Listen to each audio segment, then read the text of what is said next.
So to start, we want to force you guys to participate. So I'm wondering, by show of hands, where are you guys on the startup journey? Who here is at the very beginning?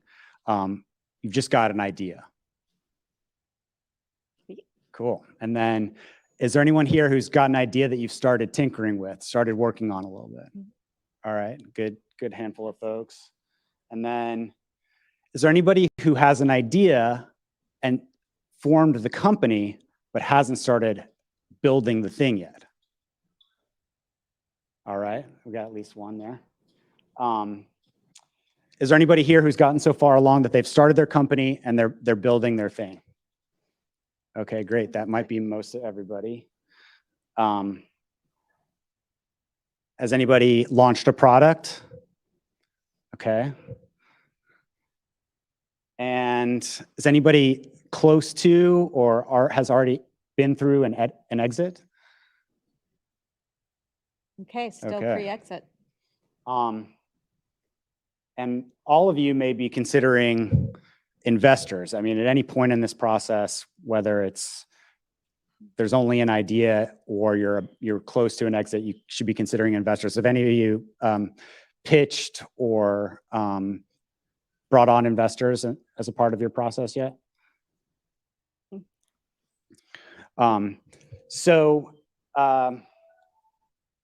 We've had experience at all these stages, and what we've found is that, unfortunately, by and large, lawyers are to be feared. Well, they shouldn't be feared. They often, they find themselves. we find ourselves feared, and the zombie analogy is not actually that off. The stereotypes about lawyers is that we are slow, costly in many respects, and generally to be avoided until absolutely necessary, right? And so part of what we're here today is part of what I want to do is to expose what I think of as kind of a dirty secret of the legal industry, which is, as lawyers, we often thrive on fear, also like zombies, I suppose. Mm-hmm. And I'm going to really get on my soapbox. I wasn't planning to speak this passionately, but why not? Often lawyers peddle fear. We talk about how complex what we do is and how esoteric it is, mm-hmm.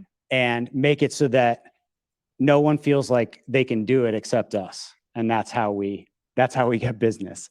And in my experience on both sides of working at a startup and as a lawyer for startups, that's just not true.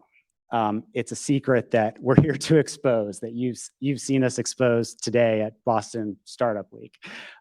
So Elizabeth's going to talk a bit about the ways an attorney can be a partner instead of to be avoided and feared. Yeah, absolutely. I mean, I think that it's great to have an attorney on your side to inspire fear in others. There are many times when I've had to write a, letter to intimidate or induce folks to, try to get the right result for my client. But we never want our clients to feel like we're not on the same team. I believe, one of the firms in which I worked taught us that lawyers should be counselors in the sort of old school meaning of the term, that we should be advisors to our companies, our clients, not just in times of where there's problems to be fixed or peril, but really someone to counsel and advise throughout basically the life cycle or the whole journey. And I loved working for Big Law. It was great. I got great experience and great training, worked a billion hours. But I also loved working for mid-size and boutique firms and at Touchstone. And one of the things that's most valuable to me about working at Touchstone has been working with clients from a pre-formation stage or just a new product stage all the way through, sometimes to the eventual exit. That being a part of that journey with the client allows, an alignment and teamwork that promotes efficiency, that doesn't leave room for fear, because you're always on the same side. And for me, the first step of the journey comes when many of you already have, you're forming your business, you're forming the entity. That's a great place where attorney, a good attorney, it's not a one size fits all solution.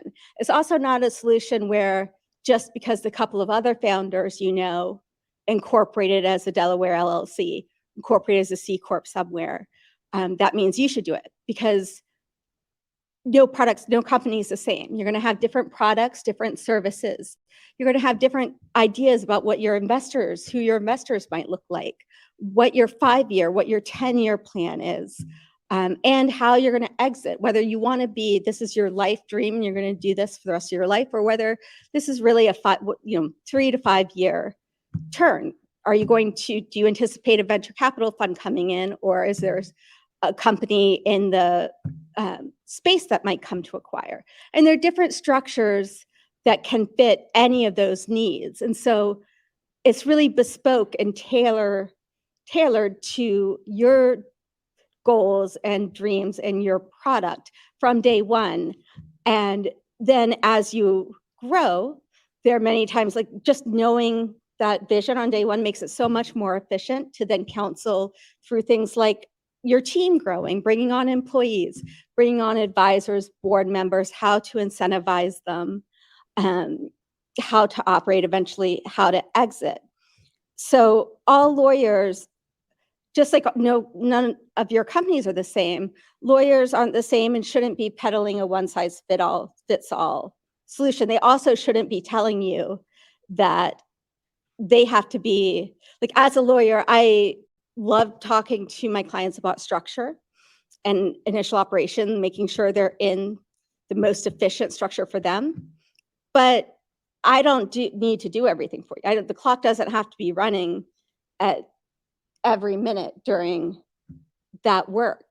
I think one founder pitfall is that often there's some law firms out there that will try to attract smaller companies, emerging companies, try to tell you they need to do the incorporation for you. They need to get your EIN for you. And the clock's either running there, or if the clock doesn't start running because they're offering you a special deal, the clock's going to start running sometime. And then if it's big law, you're in, $1,000 an hour plus territory for a team that may not understand, may not really be aligned with you.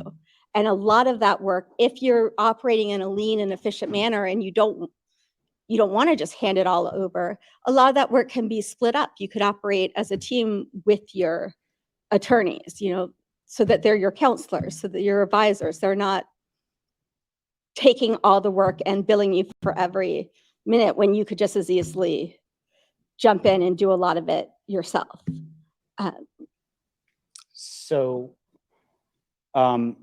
to make some of that more concrete, I want to go over the guideposts that I think, the major guideposts that I think we as lawyers are applying to your situation, so that you can also use them as guideposts, understanding the advice you're being given and help apply it yourself.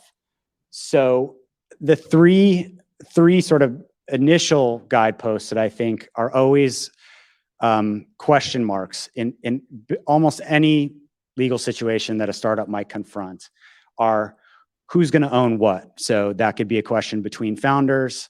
It could also be a question between you and your customer when you're getting ready to provide them a product or services.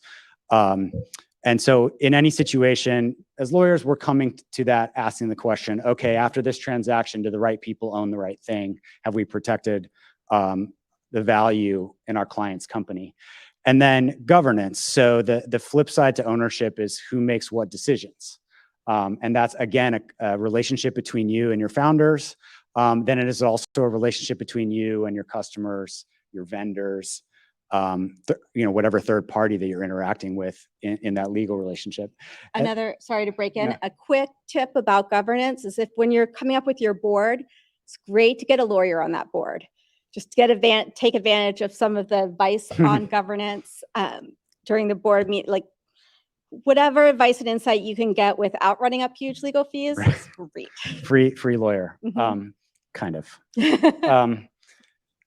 And then then there's compliance. So, for many startups, especially in the software world, there are some compliance issues out there, but it's not a big deal. But if you're in the health world or government contracting, or in a space where safety for your customers is a bigger issue, then compliance becomes a bigger issue, and your attorneys are gonna have that in mind and how to protect you from liability. And then the all important taxes. Super exciting. And what we're talking about here is not like just filing your annual taxes. There's a huge amount of economic consequence in how you form your company, and then how you contract with the third parties that you contract in every aspect of your business, in terms of the tax consequences down the line, and then especially at exit, like allowing you to walk away with most of the benefit of your vision. Right. And I don't want to intimidate you all and like make you scared to talk to me, but I was trained and as a tax lawyer, a corporate tax lawyer for most of my career, and then expanded into doing investment funds and exits. So I'm definitely know exactly how cool tax structuring is. And it is really important. I don't do the day-to-day filing of tax. Like there are times and space for accountants, and I'm not an accountant. But part of the initial discussions you'll have with your legal team, when they ask you your 5-year plan, who your investors look like, a lot of that has to do with maximizing your tax efficiency and making sure you can grow. I mean, that is key to some of the biggest multinationals' growth and economic success is their tax planning, and making sure they're taking advantage of tax treaties and opportunities that are out there, making sure they don't fall into any big traps. I mean, LLCs are great unless you want to bring in a Canadian owner. Then they're not so great. C corporations, a lot of people can be wary of them, but for some startups and some line of businesses, when you exit, it might provide you with a $10 million shield against taxes on your gain for your founder stock, which has been, obviously, good result. I'd take it. I'd take $10 million. Yeah. So it comes into play. So it comes into play operationally and definitely on exit. All these factors will come into play on exit, because not only you're going to have it's exciting time for founders, but it's also kind of mind numbing, because you have your purchase agreement and sale agreement and disclosure schedules, and everyone's going to have 1,000 questions about your compliance and governance. And you're going to want to know not only the economic and tax consequences of that transaction, you're going to have demonstrate all your compliance and governance thus far. So it's great to have a team that's already familiar with you, that's already on board, where you don't have to spend a fortune getting lawyers, up to speed and digging into your records so that they can then prepare this documentation. So those are 4 headlines we definitely recommend you have in mind, and that you be asking your lawyers when you're approaching some significant project with them. There are also some soft skills that I've written in the Live, Laugh, Love font there on the right. I didn't think anybody would find that funny, but you just revealed that I didn't improv that. Yeah, no, I know. So these are things that I think that an attorney for a startup should be able to offer you. And it's not offering more administrative burden, but an awareness of administrative burden. There are ways to approach a legal project that where perfection is the goal, but it gets in the way of of building the airplane while you're flying it, which you're most often doing when you're, launching and running a startup. Yeah, And the saying that I always go by and have heard many times throughout my career, especially when I was just starting out and wanted everything to be absolutely perfect, was not to let the perfect be the enemy of the good. You don't want to spend 100 hours getting everything exactly theoretically perfect when the goal is to get out there and get going. So one of the lessons I quickly learned on the startup executive side of things was that I wanted to feel like my outside counsel was cognizant of how much work they were creating for me when they sent back their comments on something and sent back their input on something, and that they weren't just striving solely to eliminate risk, that they were also thinking about what the strategic importance of moving quickly for me was, and helping me decide how to balance those things. So also, I think an attorney for a startup should offer you a connection to the heart of your company or its vision. As an example, one of my favorite moments at my prior company was deciding how to, and then implementing a parental leave policy.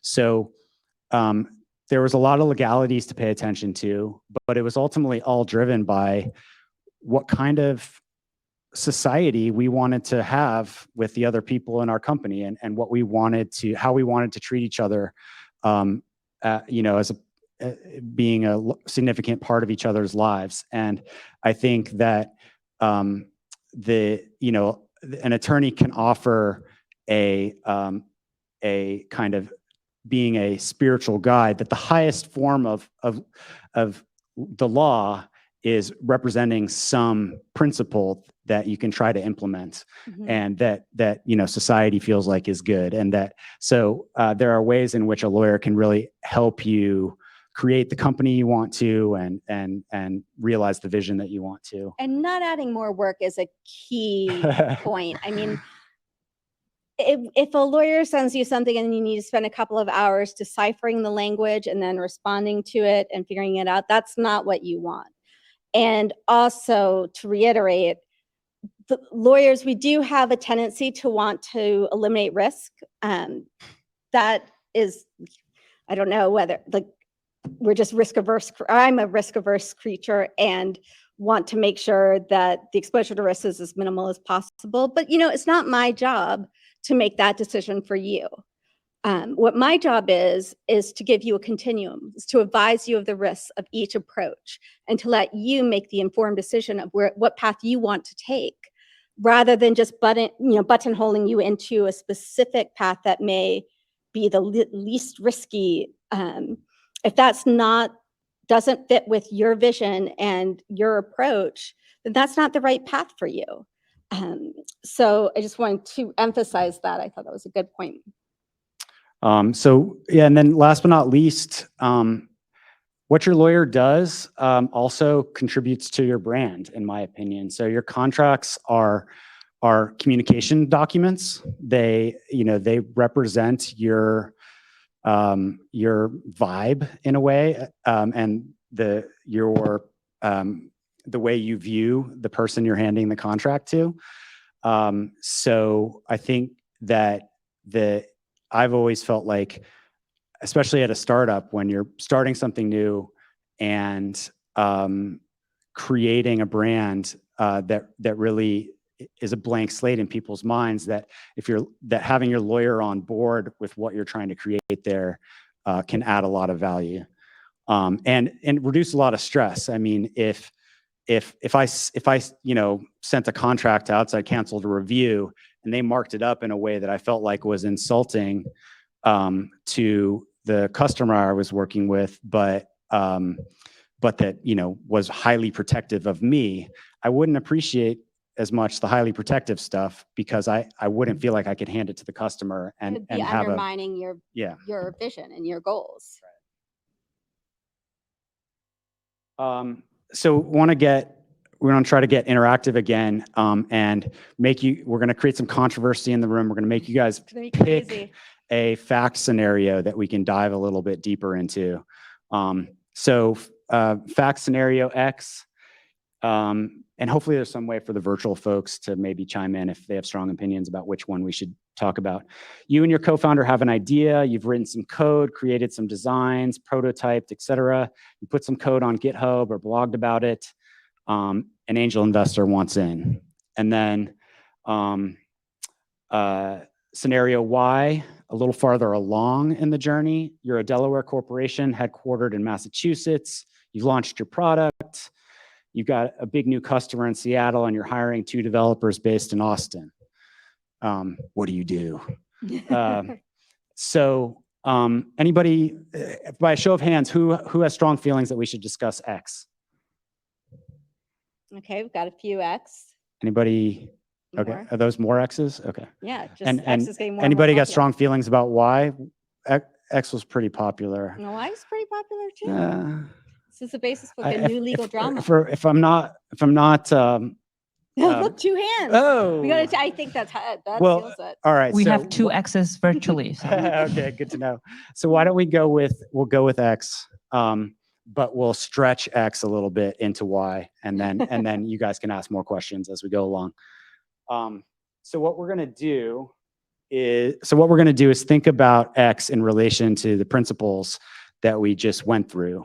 And so I'm going to encourage you guys to keep participating. And if we have a mic ready, that would be good. Does anybody want to take a shot or ask a question related to roughly this scenario and how ownership issues come into play?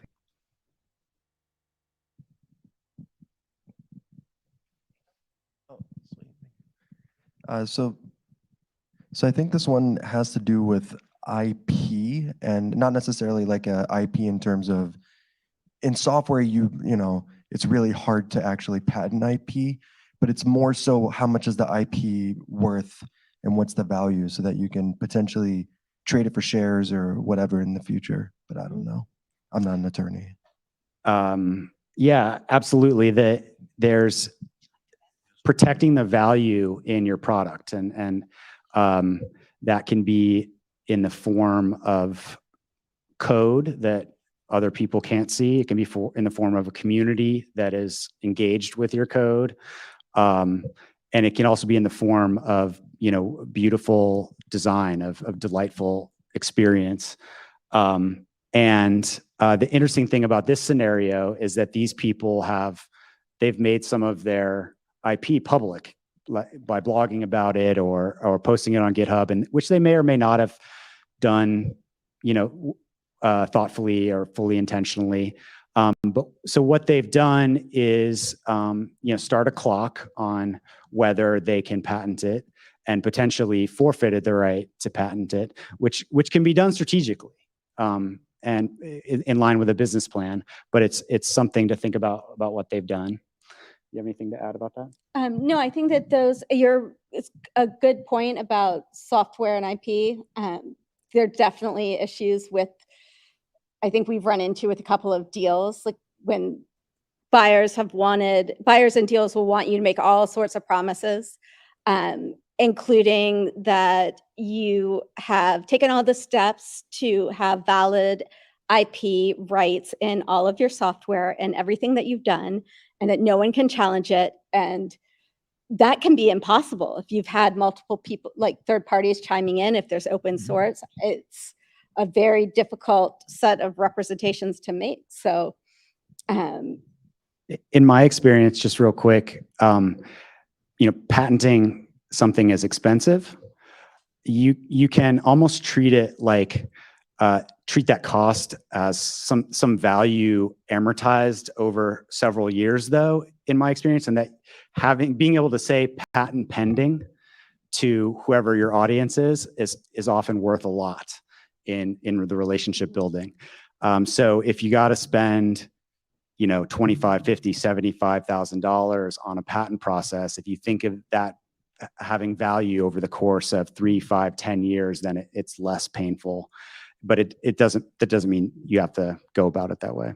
We have one more comment here. Please. Hello, my name is Kevin. Thank you for your time. I'm going to lay out a little scenario, and then I have 2 questions. And I'm currently experiencing these scenario. So I started a benefit corporation, and part of when I incorporated was I took all the company titles, I put myself except for my benefit director. So now I'm trying to find people who fill the roles of CFO or COO, stuff like this.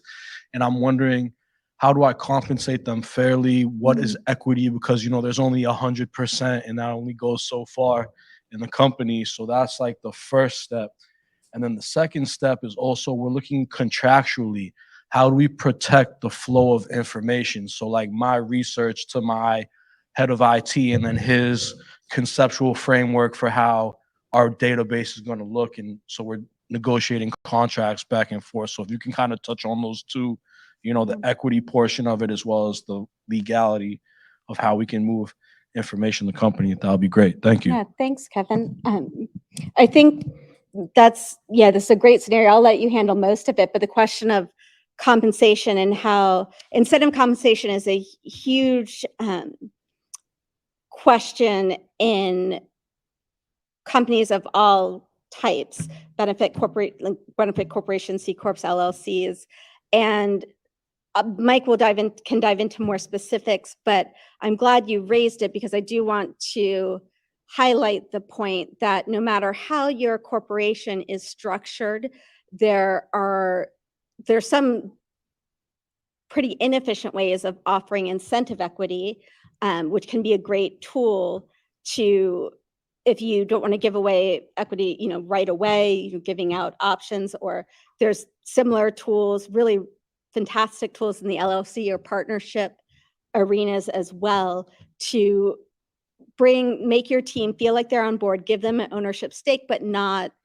give up your voting rights, not give up your control, and often incentivize them to stick around for a while. But in terms of the specific facts, do you want to share some thoughts? So I intentionally almost don't want to share specific equity mechanisms because what I found is that there is an unnecessary kind of limiting of your creativity going in. If you're like, okay, do I issue shares or options? I've heard of these words, right? And I got to pick one.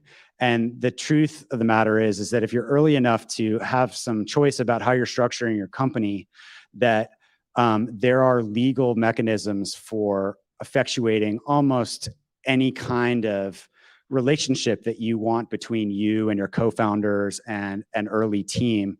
And so what I try to encourage our clients to do is, try to, like let go of all the words and categories briefly, and think about from just a purely creative business and relational standpoint, what do you want to be your ownership relationship to each other and your company?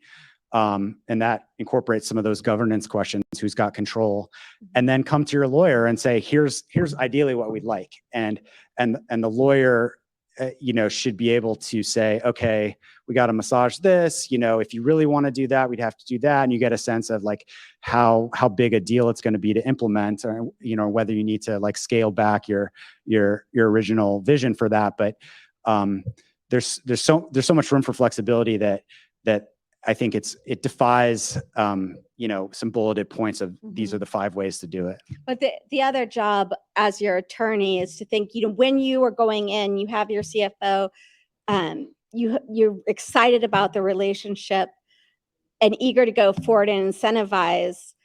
Our job is also to think, what happens in 3 or 4 years if this goes sour? How do we set it up so that you can have a parting of the ways without really damaging your company, your brand, and thinking about that on day one, where you don't want to think about it, the CFO doesn't want to think about it. So you let the lawyers be the bad guys and let us say, here, nobody wants no one wants or expects this to happen, but we just have to plan for every eventuality. One of the sayings that I use too much is that as somebody's lawyer, I am paranoid professionally on your behalf. And so it's my client's job to think about the future and the opportunity they want to take advantage of. And my job is to unobtrusively and efficiently eliminate all the ways that could go wrong. And take those thoughts off your mind. And so when it comes to IP sharing, that's often the principle. I mean, initially, there's not going to be a whole lot of trouble. You're just trying to paper things so that it's solid when somebody comes in and does their due diligence to maybe buy your company or invest in your company, or perhaps you're working with a very sensitive idea that you don't want others to get a hold of. And in that case, again, I think it starts with a relationship and an understanding between two entities or two people, like this has got to be a secret. And then the legalities are kind of easy to establish around that basic understanding. I have a silly question around that. You talked about the scenario X, about the fact that they shared, preventing them potentially from filing a patent in the future. Now, if my goal is not to prevent anyone else from doing something, but just to allow my freedom to operate, which was a previous session, is there a problem talking about something publicly? Maybe I can't patent it, but then no one can patent it, really? So we can all have the freedom to operate? Right. Yeah. I mean, there are tons of different and subtly different licensing models out there that I love thinking about. I love when a client comes and says, we want to create community and share, but also, and we've built that into our business model because it's just cool to think about that. I don't like this word, but generative effect. And there are different dimensions to be thinking about in terms of keeping credit for the original work or not being tied to future modifications if you don't want to be, and maintaining the control over enough to operate your business model. And again, I hate this. It's becoming a cop out, but it's like it's wide open in terms of how a lawyer builds a license around what you're doing.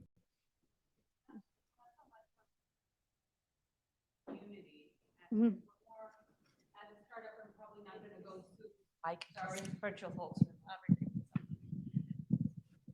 It's not from the community aspect of kumbaya and allowing everyone to share necessarily. That's a good approach too.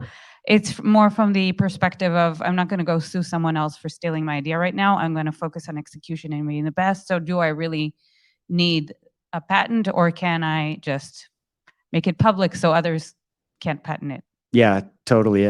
Those are tough decisions. You're triaging limited resources with some trying to predict the future.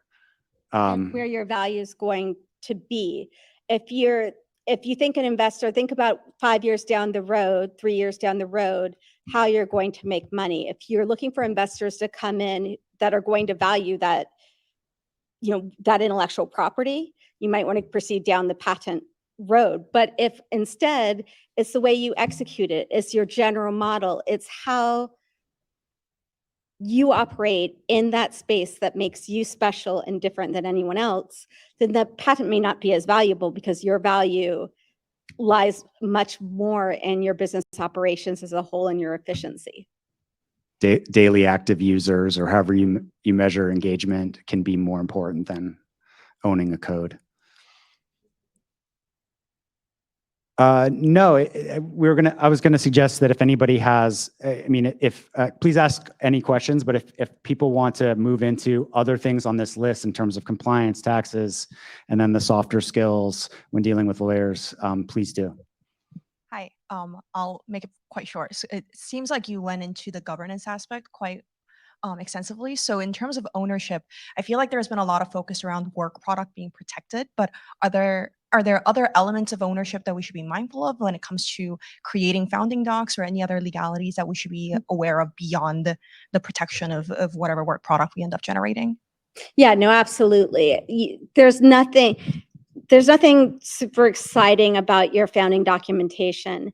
And in fact, a lot of startups that I'm working with down the road, if I come in and work with a client somewhere in the midlife cycle and I ask for their initial shareholders agreement or LLC agreement, sometimes I just get these looks like, really? We just kind of knew what we were doing. We never did that. We never had that formal agreement. And that's another element of the process. It doesn't have to be a huge time drain. A good legal team, lawyers who know your business and who are operating like as part of your team should be able to come up with agreements, founding documentation, founding agreements that reflect your values and reflect the ownership that you want and protect you while still maintaining kind of the right spirit, that aren't overly restrictive and that are not a million billion pages that no one's going to be able to ever understand, because that frustrates if in a few years when you need to look at your ownership, for some reason you're having a dispute, you're having an exit, whatever, and you have to turn back toward the file, your binder of formation documentation, and you can't understand what it means, that's a huge problem. And that happens all the time. I mean, I've seen operating agreements for LLCs that are 100 pages long, and where the people who drafted it don't even really understand what it says. So Yeah, so I think, governance, one of the big aspects of governance is voting and how you interact as a founding team with each other, as executives, or with your board and so forth. And so there often the tension is between having a tight relationship that is functional and collaborative and productive, but then that doesn't get bogged down. You don't want to be voting on every little thing. So the fun part, I think, initially is thinking, okay, where do we want to carve off space to let people run with decisions, and where do we want to force there to be check-ins and collaboration? And then those things can always be tweaked as you go along, and then sometimes investors will force you to tweak them. yeah, investors often do. But a lot, there are ways, especially I was just mentioning LLCs, there's ways to give ownership interests in an LLC, like a profits interest, where you can have members of your team, service providers, members of your board, lawyers feel aligned with you in that they have an equity stake, but that doesn't necessarily, unless you want it to, that doesn't necessarily translate into a voting stake. That you give them a share of the upside, and they have a huge stake in making sure that your business is successful and they're providing the best service, but that it doesn't bog down, it doesn't slow you down in making the day-to-day decisions you need to make. So why don't we, since we just have a few minutes left, or do we have 5 minutes or 20 minutes? 18 minutes. 18 minutes. Neither of the two. Wow. Way off. All right, great. Then we're not in that much of a rush. Does anybody else have any questions at the moment or thoughts? Up here in the front.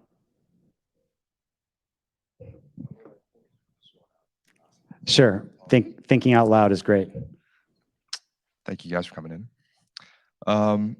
So when you are sort of setting up these ownership agreements with potential co-founders, you're allocating X% of equity for these individuals. Now, what you're insinuating, so correct me if I'm wrong, what you're insinuating is this X percentage is the equivalent of a certain number of shares, right? It's not just a random percentage, right?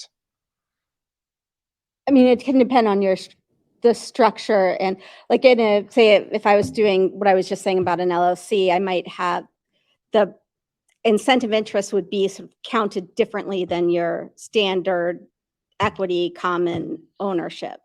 But I guess in some way, yeah. I mean, it would be a small percentage of the So- profit at the end of the day. In a Actually, corporation, I guess you would have to define that, right? Like, Right. So I guess regardless of the type of corporate entity it is, you at the beginning define the size of the pie, and that can change. And but you're defining the size of the pie, and then you're saying, okay, what part of it are we giving each person? And that can be represented in a percentage, and also then some absolute number of whatever you're giving out, whether it's membership interest or shares or whatever. And so, but the the pie can always be made bigger in ways that are sort of magical. Like you can have a stock split. So it's like we have 5 million shares in this company. We split them in half. Now we have 10 million shares. So my 50% was 2.5 million, and now it's 5 million. You know, and nothing's really changed about the proportion. We've just made more pieces of the pie, or it can be made bigger in ways that actually, you know, when you hear about dilution, that's when you're actually making the pie bigger, and your share doesn't go proportionally up with how much the pie's been grown, and Series A investors can come in, demand a whole new series of stock and rights with it. right. And I've seen, just one quick comment, I've seen very straightforward ways, and this is sort of like a personality-based or cultural-based decision at your company. I've seen very straightforward divisions of ownership between founders, like, all right, there's 3 of us, we all get a third. Or there's 3 of us, and I got the idea, so I get 51%, and then, you know, the other 2 divide up the other 49. And then there can also be really complex, like nuanced formulas for trying to account over time for somebody's work product and the hours they've put in and the value they've created, and then, you know, have your you know, algorithm kind of spit out appropriate ownership percentages every time you run the algorithm again. And there's people who've written books about that kind of thing and try to implement that consistently. I find, if I'm expressing a controversial opinion, maybe that's good.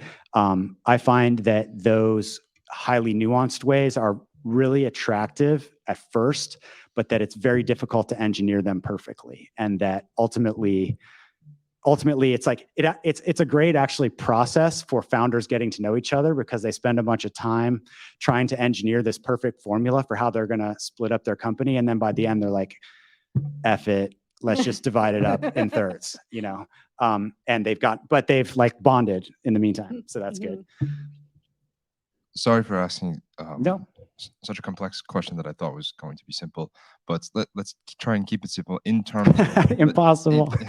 in terms of a company that is planning to issue shares, and in a situation where this percentage is going to be a quantity of shares, where do stock options come into play? And for employees that are sort of incentivized with stock options, is that considered in a percentage as ownership?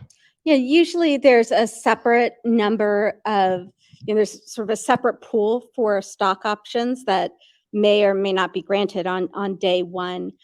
Those stock options, the options exist for the employee, for the whoever who you grant the option to, is the option for them to buy stock at some point in the future at a price that's named in the option document. So while it's kind of a pool that's set out that you made available, it doesn't count on day one. They don't own the stock on day one. They may never own it if there's a vesting, if it's only after 5 years or 4 years, or say the value, you can't give without, unless you want to have some really serious tax problems, you shouldn't give stock options out at a value that's less than the fair market value of the company on that day. So if you give out stock options saying you can buy this for $50 a share, and your value goes to 30, no one's going to buy, those stock options are not going to be exercised ever. And often, if you have an exit event and there's outstanding stock options that haven't been exercised, they're often just at that point canceled, or depending on your agreement, the agreement with the buyer and the employees, they might be bought out or given some amount of cash. So I often, I think the number I've most encountered is 20% of a company being set aside for options for personnel. And so basically what you're doing there is you're saying, okay, the 100% that we as co-founders used to own, now that's just going to be 80% of the whole pie. And there's going to be 20% that is out there available for me to incentivize my team.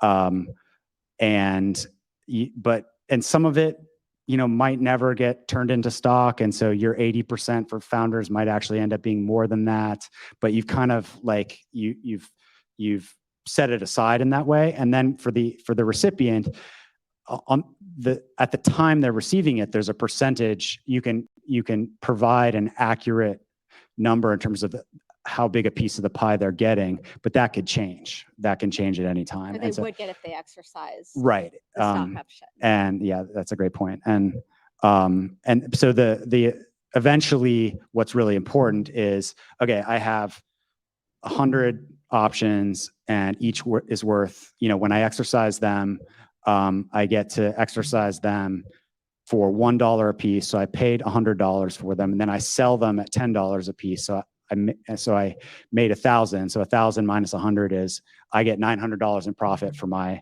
100 stock options. It's the absolute number that eventually matters. And you can also give other kinds of equity incentives. Say a C Corp, you could give out restricted stock where you're giving out actual shares, but that are subject to like vesting conditions, performance conditions. It's just there's sort of a menu of incentive options that are available to you as a sort of a founder or CEO.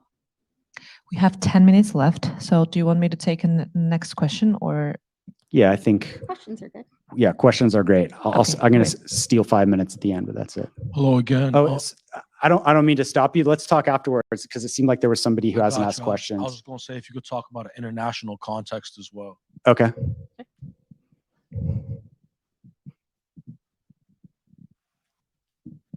Hi there. So question, do you have any advice to share if someone's starting bootstrapping a healthcare company because now you have HIPAA compliance? Absolutely. I mean, healthcare, obviously in the market we're in the Boston area, healthcare is a very huge field for emerging companies. I think that's of almost everything we've talked about in healthcare, it's vital to have your attorney on board on day one. The HIPAA consequences and the regulatory piece of it is going to vary depending on exactly what services you're providing, what products you're providing, how you're going to be interacting with sensitive information. And all of that is very fact specific, but it's definitely doable. It is doable for small and emerging companies. So I think a lot of people are scared off by the idea of the regulatory compliance. But again, your legal team should help translate that for you into something easy to digest and a compliance plan that you can take and then do a lot of it yourself as you go on. They shouldn't have to be involved. I think that that's one instance where you can actually productively bring a lawyer onto your product design team. Mm-hmm. So where as you're thinking about the evolution of your product and when you put it out into the market and what the phases of it are, a lawyer can begin by sort of having in mind the requirements of HIPAA or whatever other compliance issue you're dealing with, and then help you develop what your MVP product can be. I mean, the market, right? You're trying to design an MVP that's gonna have the effect you want it to, and your attorney can say, well, that's going to be really expensive. What if the proof of concept for this client just uses anonymized data? and or something like that to avoid these or those compliance issues. And so it's tough. I mean, on the startup exec side of things, getting a lawyer to think like a design team is not always easy because they haven't been educated in that perspective. But if you can get your lawyer to bring that perspective to, a creative design process, that's really powerful, I think. Just to go back to the international aspect for a minute, that's another, it's in the initial questions and discussion period when I'm talking with a client about their vision. A big part of it is, what is your market? Where is your market? Are you working with technology? Are you working with tangible goods? Where's your customer base? Also, where's your investor base and potential expansion? It's harder these days than it used to be because we're not in the world where everything's brick and mortar anymore. You have folks all over the world using web servers all over the, ordering products from all over. And so figuring out where nexus is for purposes of complying with tax rules or other governmental obligations is tricky. And there's treaty systems in place that can be navigated and exploited. Also in terms of ownership, or when you're bringing in investors, or if you have a fund that's looking to invest, that's where your initial structure is important, or restructuring, expanding on your structure, because different folks from different countries, depending on the treaty, are going to be attracted to different types of entities. In the US, if you have investors coming in, they'll be very familiar with the LLC, excited about it. But internationally, there's a lot of optimism and a lot of excitement in some countries. Other countries actively penalize that structure. A C Corp is a much more popular structure than it used to be after some tax reform a few years ago. But how efficient that is in a kind of global network is going to depend on the specific treaties that are in place, and what those treaties look like. A lot of that is pretty, there aren't the folks who draft these treaties, it's not like they are the creative masterminds of our age. A lot of them look exactly the same. So someone who's familiar with it and can look up whether it's a treaty country, can pretty much tell you what each part of the treaty says and how it's going to impact you. Because again, these are not works of literature, but it's very important to be considering those dimensions as you move forward. So let's take a few minutes to bring it back around. There we go. So another dark secret of the legal industry that we want to expose today is that while we've just been discussing all the value a lawyer can provide in terms of their counsel, it doesn't need to be a lawyer that does all the work. And so we're having trouble. There we go. There are, in terms of your legal toolbox, you've got that briefcase represents lawyers. Because we always have right. briefcases everywhere. In this day and age, it should be a messenger bag, I guess. And then it is possible to DIY some of this stuff. And it's just like with your house, it's like you fix something, later that maybe you'll need to get a pro in to fix it up, but you can live with your hack job while your budget is small, like that. Those are completely legitimate decisions. And I think a helpful startup lawyer will help you decide what's the right approach. And then as a lawyer, I'm not supposed to direct you to LegalZoom and all the similar products out there. I'll get excommunicated, but there are a ton of resources out there, and a lot of the big firms publish They're templates. Mhm. And these are, depending upon your situation and how quickly you're moving and what your budget is, these might be perfectly acceptable ways to start Mhm. before you get, a pro in to do, the more nuanced, bespoke work. And I think that the right kind of startup lawyer, Direct you. yeah, will And be a even coach when in that you regard. have a lawyer helping you and drafting those documents, they're fantastic resources to have for comparison. There's never a problem. Like it's great to see what other companies in the same space, what their founding documents look like, what their sale documents look like, what their bylaws look like.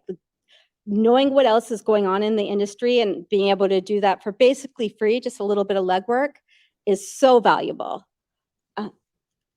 So I also want to make a point that I think there's a good way to apply kind of an agile mindset to the legal side of your business. So if any of you in the software space are familiar with the concept of technical debt, when you're building your product, you're accumulating hopefully an acceptable amount of technical debt because you have to move faster than it takes to get things perfect, or you need to get it out there to get the feedback to make it perfect. And the same goes for a lot of legal work that is done for your company. So like the first draft of the master services agreement that's going to go out to all your clients is going to be an MVP, and you're going to get feedback back and you're going to improve it. So what I like to, the drum that I like to beat is that when you ask your lawyer for a document, you're not asking for the pinnacle of that document that will never change. You're asking for the right MVP for the right moment in the evolution of your company that your lawyer as a partner can perfect for you over time. Yeah, and it can evolve as your company and your needs evolve.